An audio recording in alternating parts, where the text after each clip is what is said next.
We start with one of the USA's greatest players, Megan Rapinoe, who's had some extremely strong words to say about the damning report released this week. The Yates Investigation uncovered widespread emotional abuse and sexual misconduct in the top tier of women's football in the United States and concluded it was systemic. Here she is.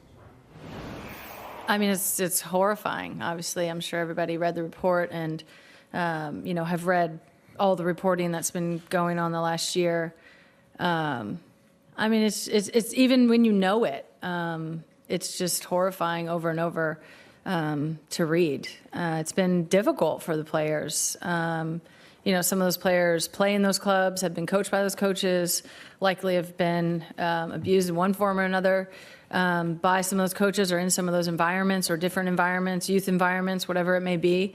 It can definitely be re-triggering or re-traumatizing, and just to have to, deal with that on such a incredible occasion to be here at Wembley and be able to, participate in this game, which is so exciting. I mean, the juxtaposition is just kind of ridiculous.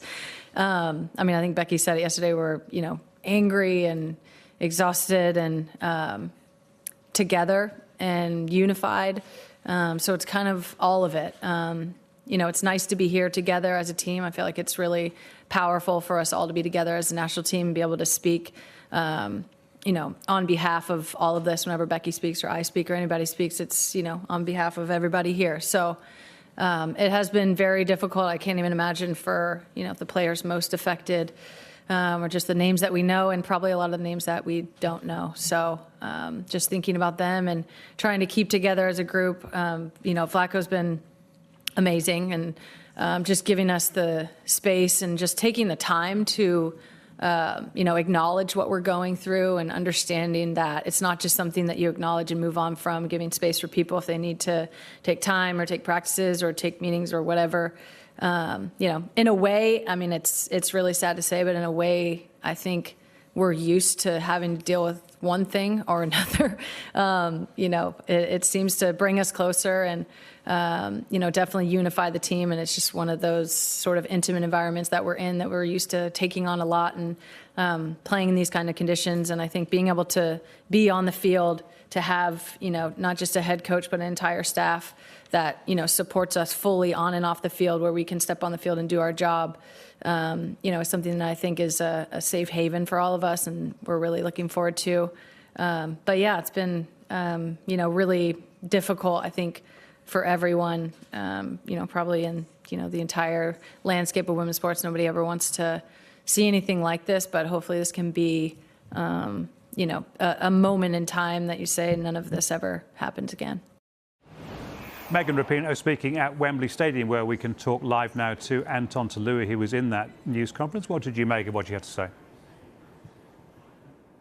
Look, I think it's interesting to hear from Megan Rapinoe, one of the figureheads, arguably the most recognisable footballer in the world. And look, she's been talking about how much this US national team has had to stand up, not only for obviously, during this whole abuse scandal, which, only came to light when players spoke out, but also the fact that the players have been doing this privately for years and that nobody has been listening. But also, if you think about it, they led the women's sport movement when it came to standing out for equal pay. They had to go to quite a 6-year court battle, effectively, to try to get equal pay with the men. They also had to lead the way when it came to the stance on social justice in sport.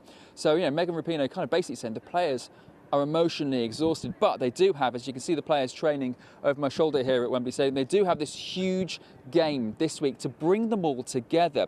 Look, speaking to Crystal Dunn, speaking to Lindsay Horan over the last couple of days, yeah, they admit the players are struggling right now. All these sort of allegations, all these experiences, all the trauma that the players have been dealing with for years, they've known about it, but now they know the scale, and now effectively some people are even reliving it now because, again, they're hearing these tales again and again. And the one motivating factor is the fact that they're putting themselves out there, they're going through this so other people won't have to. But like I said, the players are now trying to find joy, the words of Crystal Dunn, trying to find joy in the football itself. And as Megan Rapinoe was telling us, it doesn't get much bigger than nearly 90,000 at Wembley, with the world champions take on the European champions, England. Rapinoe Rapinoe saying that, look, we were actually cheering England on. It was difficult not to cheer England on this summer, considering how the country got behind them and how they won the tournament with such quality football. So yeah, the players really keen to get out on the pitch, to get out there and basically just have the best distraction possible, which is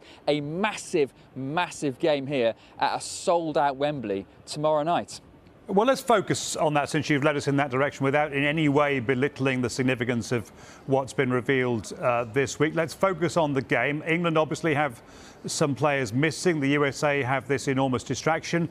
But both sides making no secret of the fact that, although it's a friendly, the result does kind of matter to them tomorrow. Yeah, head coach Vlatko Andonovski basically saying, look, this isn't an important game. It's not at a World Cup. It's not, it's not an Olympics or anything like that. But look, this is a big game because obviously we want to win. Sarina Wiegman saying England want to win this. They also want to go out there and dominate. Look, England versus USA is one of the most storied rivalries in international football. And let's be brutally honest, it hasn't gone that well for England over the years, especially in big tournaments. Think of that 2019 semi-final in the World Cup in France. England obviously losing a really tight game. The sipping the tea celebration from Alex Morgan.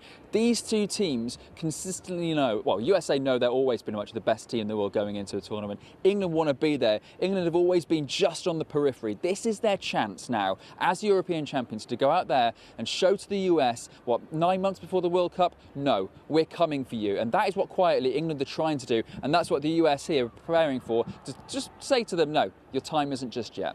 And let's not forget the occasion, Anton. This was sold out within almost exactly 24 hours of being announced. There are people here who are going to see the Euros winners playing live for the first time, something they maybe wanted to do during the Euros, couldn't get tickets for that. As an occasion, it's a massive deal.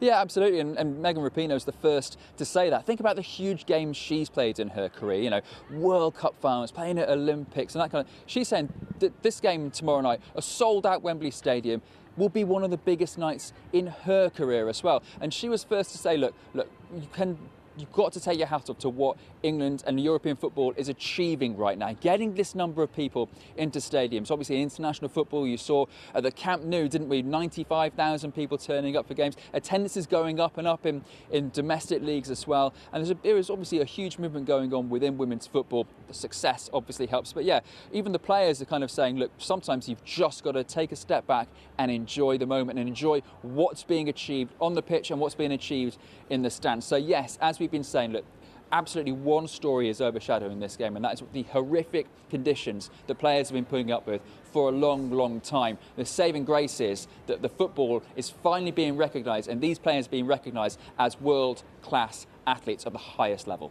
Anton Tolui, live from Wembley, thank you.